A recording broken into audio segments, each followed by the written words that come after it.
Karuna institute of nobility and development, அதாவது கருணா மனிதவள மேம்பாட்டு தொண்டு அறக்கட்டளை நடத்தும் பொங்கல் விழாவுக்கு வருகை தந்து இந்த விழாவை சிறப்பாக நடத்தி கொண்டிருக்கின்ற விழாக்குழு தலைவர், ஏன்னா அவர் விழாக்குழு தலைவர் என்று தான் அழைக்க வேண்டும், காரணம் அவர் தான் என்னை அழைத்து வந்தார், விமல்சந்த் தாரிவால் அவர்களை. இங்கு சிறப்பு விருந்தாளிகளாக வந்து இந்த நிகழ்ச்சியில் பங்கேற்றுக் கொண்டிருக்கின்ற சகால்சாம் பூனேயுடைய பிரசிடென்ட் போபட் சேக் ஒத்வால் அவர்களே, நேஷனல் செக்ரட்டரி ஜெயின் கான்ஃபரன்ஸ் வருகிற சுதீர்குமார் ஜெயின் அவர்களே, ஜெயின் கான்ஃபரன்ஸ் முன்னாள் பொதுச் செயலாளர் பாரஸ் ஜெயின் அவர்களே, ஹோமியோபதிக் பிசிஷியன் புஷ்ப் ஜெயின் அவர்களே, ஜெயின்சன் இண்டஸ்ட்ரியின் ஜலந்தர் பஞ்சாபில் வருகிற ராகேஷ் ஜெயின் அவர்களே, ஜீவா ஜவஹர்லால் ககாரியா அவர்களே, பூனேவில் வருகை தந்திருக்கிற மானக் சந்த் துகட் அவர்களே, ஹரியானாவில் வருகை தந்திருக்கிற வினோத்குமார் ஜெயின் அவர்களே, ஜெயின் கான்ஃபரன்ஸ் குஜராத்தில் வருகிற வினோத் தோகா அவர்களே, எஸ்எஸ்ஜெயின் சங்கத்தின் ஸ்ரீநகரில் உள்ள உத்தம்சந்த் கௌதி அவர்களே, மற்றும் இதற்காக உதவி செய்திருக்கின்ற தொண்டாளர்களே, இந்த விழாக்குழுவின் செயலாளர்களே, இந்த கை நிறுவனத்தின் ஃபவுண்டர் சுதந்திரா நகர் அவர்களே, ட்ரஸ்டி சுபாஷ் சந்திர ரங்கா அவர்களே, தலைவர் கே வி சுந்தரம் அவர்களே, செயலாளர் ரஞ்சித் பாப்னா அவர்களே, என் அன்பு சகோதரர் ராஜேஷ் சோதா அவர்களே, மற்றும் ராஜேஷ் சொராடி அவர்களே, செல்லம் தேவதாஸ் அவர்களே, இந்த மேடையில் அமர்ந்திருக்கின்ற சிறப்பு அழைப்பாளர்களே, எனக்கு முன் பேசியிருக்கின்ற பெரியோர்களே, இந்த விழாவை சிறப்பித்துக் கொண்டிருக்கின்ற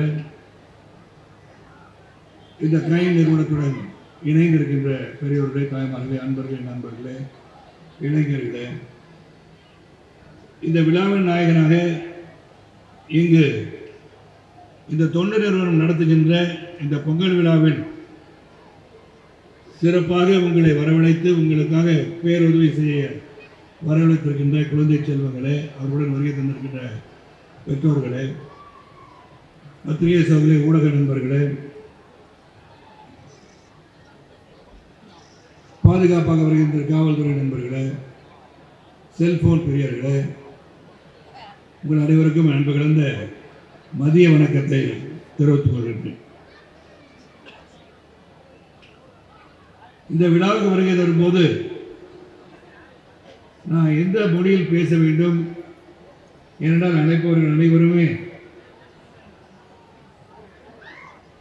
வட இந்தியர்களாக தமிழ்நாட்டிலே வந்து இங்கு தமிழை சிறப்பாக பேசுகின்றவராக இருப்பதன் காரணத்தினால் இங்கு வருகை தந்து தமிழே புரியாத சில சகோதரர்களுக்கு ஹிந்தியில் சில வார்த்தைகளும், இது போன்ற ஒரு நிகழ்வு விமல்சந்த் ஜாதிவார் அவர்கள் முன்னெடுத்து செய்திருப்பது உண்மையிலே பாராட்டத்தக்கது என்று நான் சொல்ல வேண்டும். ஏழையின் சிரிப்பில் இறைவனை காண்கிறேன் என்பது ஒரு பழமொழி. ஆனால் குழந்தைகள் சிரிப்பிலும், முக்கியமாக சிறப்பு குழந்தைகள் சிரிப்பிலும் இறைவனை காண்கின்ற ஒரு நிகழ்வு தான் இன்று நடந்து கொண்டிருக்கின்ற இந்த நிகழ்வு என்று சொன்னால் அது மிகையாகாது. இறைவன் தனி ஒருவரிடம் அதிகமான செல்வத்தை தந்திருக்கிறான் என்று சொன்னால் அது பைபிளாக இருக்கட்டும், குரானாக இருக்கட்டும், பகவத்கீதையாக இருக்கட்டும், கிரந்த் சாஹிபாக இருக்கட்டும், மனிதா உன்னிடம் அதிகமான செல்வத்தை இறைவன் கொடுத்திருக்கிறான் என்று சொன்னால் அந்த செல்வம் உனக்காக மட்டுமல்ல, அதை நீ பிறருடன் பகிர்ந்து கொள்வதற்காக என்பதால் அனைத்து மதங்களும் சொல்கின்றன.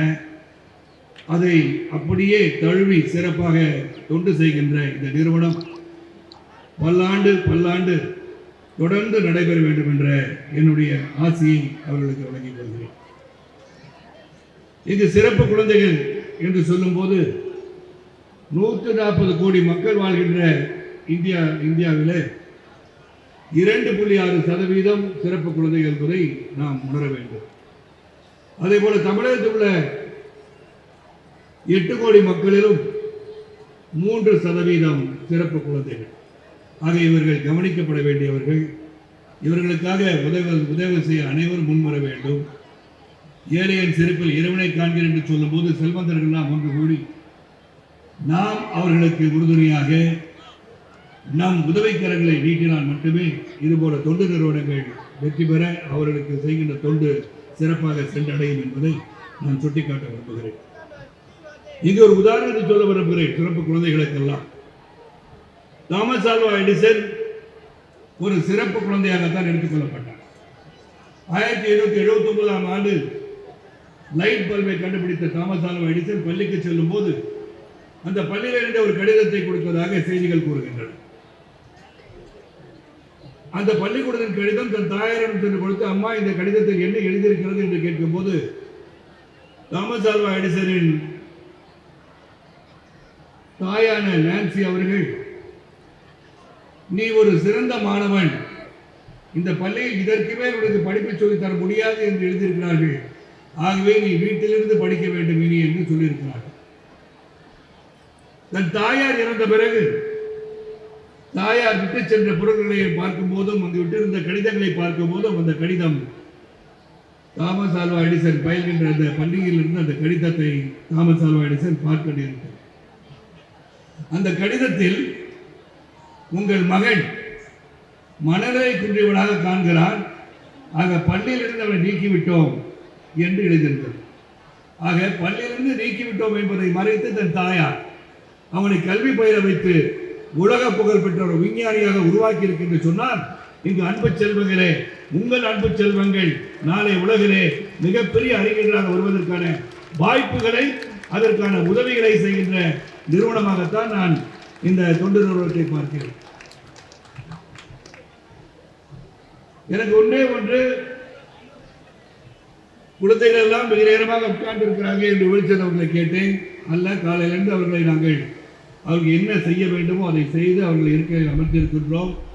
அவர்கள் பெற்றோர்களும் சரி, உங்களிடம் அந்த பொருள்களையும் இங்கு வந்திருக்கின்ற செல்வந்தர்கள் கையில் அந்த பொருட்களை வாங்கிக் கொள்வதில் மகிழ்ச்சி அடைவார்கள் என்று சொன்னார்கள். தானம் என்பது சால சிறந்தது. நாம் அனைவரும் இப்படித்தான் இருக்க வேண்டும். கர்ணனை போல் இருக்க முடியுமா என்று கேட்டால் முடியாது. சில சமயம் கர்ணன் கவச குண்டலை இழந்த பிறகு கேட்கும் போது கர்ணனிடம் இருந்தது என்னவென்று உங்களுக்கு தெரியாது. ஆகையால் அனைவரும் கர்ணனாக இல்லாவிட்டாலும் உங்களால் இயன்றதை தந்தால் நிச்சயமாக இந்த உலகத்தில் பாதிக்கப்பட்டவர்கள், ஏழை எளிய மக்கள், சிறப்பு குழந்தைகள் என்று பலரும் நிச்சயமாக உதவி பெறுவார்கள் என்பதை நான் சொல்ல கடமைப்பட்டிருக்கின்றேன். இங்கு नेमिचंद அவர்கள் பேசுகையில், आप जो बोल रहे थे कि आप ये राजस्थान में तो हम कर नहीं पाएंगे, आपको बोल रहा हूँ देवर की दया से आप जरूर इसके भी बड़ा फंक्शन तो आप उदयपुर में जोधपुर में कर सकते हैं। हम सब उसके लिए मदद करने तैयार हैं। यहाँ तो उमल जी है, उनके पास 2 करोड़ है अभी एक चेक पे 2 करोड़ आपको दे सकते हैं, तो ये तो बन जाता है। और ये सब जो बैठे हैं यहाँ, वो पूरा आपको 20 करोड़ भी दे सकते हैं और बहुत बढ़िया मैदान में कर दीजिए, हम तो स्पेशल से मदद कर सकेंगे। मैंने जब सदस्यों हिंदी में बात कर रहे थे, मैंने सोचा कि हिंदी में थोड़ी बात करनी थी, इसीलिए मैंने थोड़ा रिसर्च किया क्या बोलना है फंक्शन में, इसीलिए उसे मैं पढ़ता हूँ. நம்ம தமிழில் பேசுறத இங்குள்ள தமிழ் புரியாதவர்களுக்கு என்ன சொல்ல வேண்டுமோ இதே தான் தமிழ் பேசதான் हिंदी எழுதி வைத்திருக்கின்றேன். दोस्तों, परिवार के सदस्यों और सम्मानित अतिथियों, आज हम यहाँ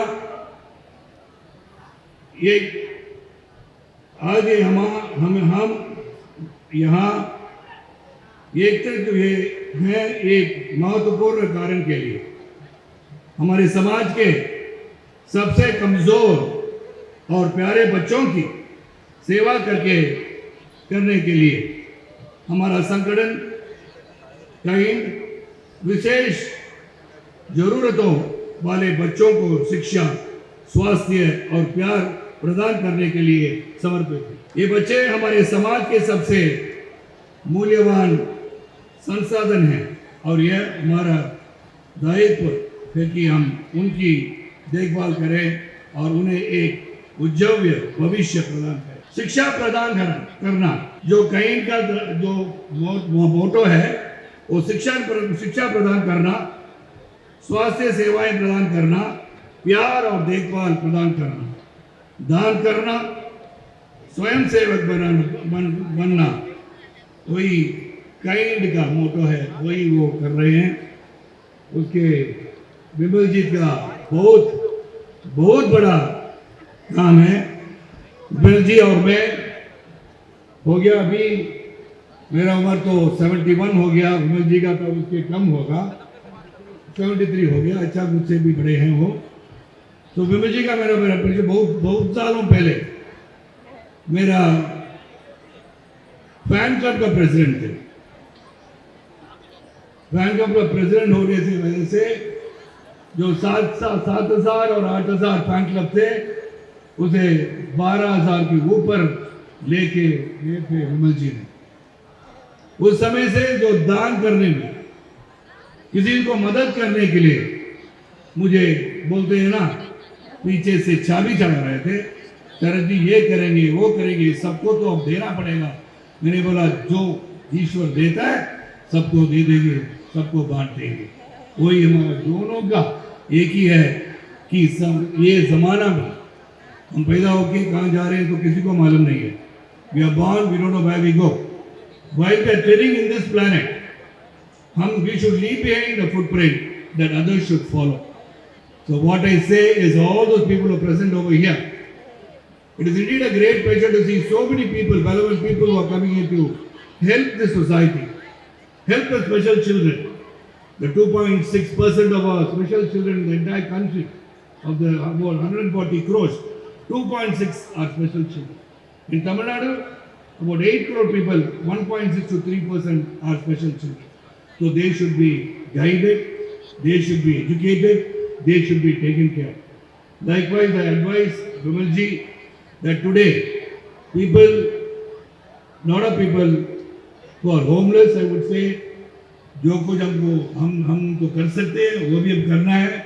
And then the parents, elderly parents have to be taken care of, क्योंकि they are left alone these days. माता पिता गुरु दैवम बोलते हैं। माता comes first, पिता comes second, Guru comes third and God comes fourth. तो माता पिता तो पहले आते हैं। माता पिता को देखभाल करने में तो तकलीफ बहुत सारे लोगों का हो रहा है। They are thinking we should put them in homes. तो होम्स में रखने से क्या फायदा होता है कि पैदा किए उसके माने आपको। तो mother should be taken care of. Without the mother I don't think we will be here. जो कुछ मैं यहाँ एक सुप्रीम स्टार बन के यहाँ खड़ा रहा हूँ, वो मेरा माता जी से। So we have to take care of our parents. Parents are very, very important. And if there are parents who want some help, who want to be put in homes, I think all those people who have got good heart, kind heart over here, we will all join together and make one more program in kind to take care of these homeless elders. That should be on the next agenda. That should be what Vimal ji should carry out. And I am sure, God willingly, God will give us a lot of money, wealth to help people. அதாவது அக்ஷய பாத்திரம் போல் நாம் எடுக்கதான் வந்து கொண்டிருக்கும் என்று சொல்வது போல, மனம் இருந்தால் மார்க்கம் உண்டு என்று தமிழில் சொல்வார்கள். If you have the mind to help, God will provide. And when God provides, we will take care of all these people who are in need of help. இந்த விழாவுக்கு வருகிறது அதிக நேரம் பேச வேண்டும் நினைத்தால் கூட, எப்பொழுதும் என்னை பேச அழைக்கும் போது பசி நேரத்தில் அழைப்பார்கள் அல்லது உறங்க போகும் நேரத்தில் என்ன அழைப்பார்கள். அது மட்டுமல்ல, பேசி அனைவரும் சொன்ன கருத்துக்களை பேச முடியாமல் இந்த கருத்துக்களை நான் சொல்லலாம் என்று நினைக்கும் போது அந்த கருத்துக்களும் பரிமாறப்பட்டிருக்கும். இந்த மேடையில் அனைவரும் சிறப்பாக பேசினார்கள். ரமேஷ் அவர்கள் பேசுகிறேன், அவர்கள் நான் பெங்களூர்லேருந்து வந்திருக்கேன்.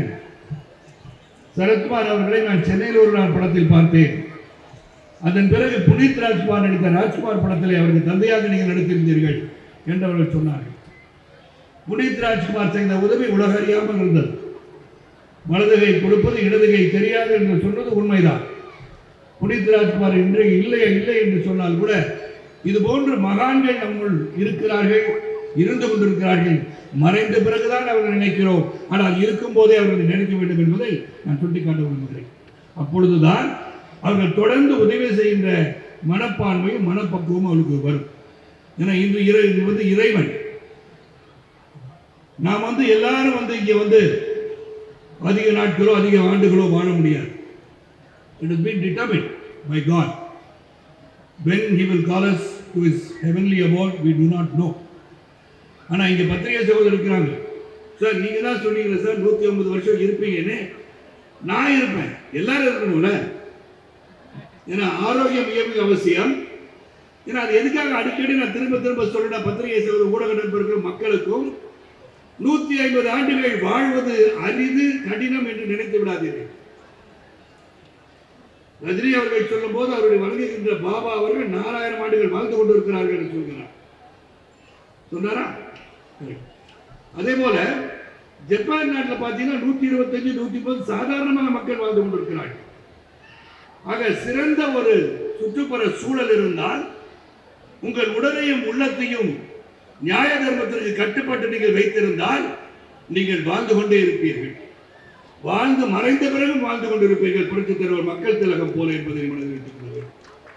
ஆக என்னை பொறுத்தவரை இந்த விழாவுக்கு வருகை தந்து என்னை அழைத்து சிறப்புப்படுத்திய விழா குழுவினருக்கும் முக்கியமாக விமல் சந்தாரி அவர்களுக்கும் என் இனிய தம்பி ராஜேஷ் லோதா அவர்களுக்கும் என்னுடைய நன்றிகளை தெரிவித்து நாம் அனைவரும் ஒன்று கூடி இந்த சமூகத்திற்கும் சமுதாயத்திற்கும் நிச்சயமாக உதவி புரிவோம், உதவிக்கரம் நீட்டுவோம் என்று சொல்லி இங்கே வருகை தந்து அமர்ந்திருக்கின்ற சிறப்பு குழந்தைகளின் பெற்றோர்களுக்கு கவலைப்படாதீர்கள், இறைவன் இருக்கிறான், நம்மை பார்த்துக் கொள்வான், உங்களை பார்த்துக் கொள்வான் என்று உறுதியளித்து மனதை திடமாக வைத்திருங்கள், மனதை உறுதியாக வைத்திருங்கள். இறைவன் நிச்சயமாக உங்களுக்கு கருணை உள்ளங்கள் மூலமாக உங்களை நிச்சயமாக தொடர்பு கொள்வார். ஆகவேதான் இன்று இந்த கருணை தொண்டு நிறுவனமான கைண்ட் நிறுவனத்தின் மூலம் நாங்கள் அனைவரும் இங்கு ஒன்று கூடியிருக்கிறோம். தொடரட்டும் இந்த நற்பணி என்று கூறி இந்த விழாவுக்கு வருகை தந்து சிறப்பித்த அனைவருக்கும் நன்றி கூறுகின்ற அதே நேரத்தில் என்னை அழைத்து சிறப்பு செய்த விமல் சந்த் அவருக்கு மீண்டும் ஒரு நன்றி கூறி இறுதியாக ஜாதி மத மொழிபேதமற்ற புதிய சமுதாயத்தை உருவாக்க பாடுபடுவதை கேட்டுக்கொள்கின்றேன். Let us create a society breaking all shackles of caste, creed, religion and language. Thank you.